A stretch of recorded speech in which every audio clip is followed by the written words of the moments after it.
Laidą remia Fakto Auto. Naujausi Citroen modeliai, modernus dizainas, kasdienis praktiškumas ir net 8 metų arba 200 000 km garantija. Laidos rėmėjas rrr.lt. Raskite savo dalį.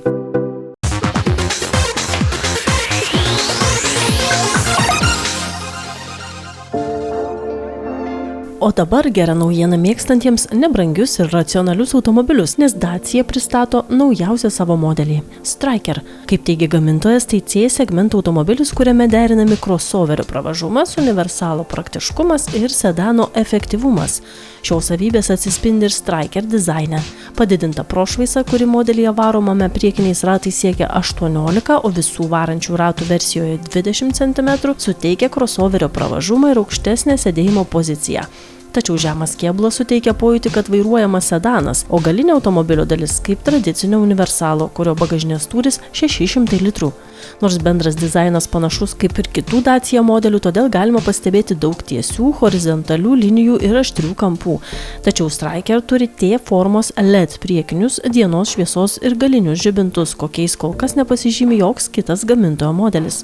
Tokia pati stilistika išlaikoma interjero dizaine, kuriame galima pastebėti naujus tekstilinius apdailos elementus, o visos šio modelio versijos turės 7 colių skaitmeninius prietaisų skydelius ir lietimui jautrius 10 colių skersmens ekranus.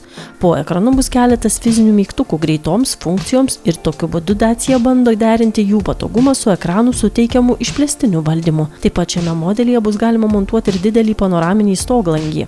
Pirkėjai galės rinktis vieną iš 3 Striker siūlomų pavarų.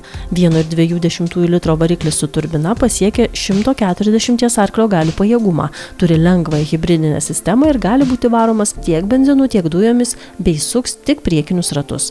Šis variklis bus derinamas ir su mechaninė, ir su automatinė pavarų dėžėmis. Hibridinis Striker su 1,8 litro benzininiu ir elektros varikliu pasiekia 155 arklio galias ir taip pat yra varomas priekiniais ratais.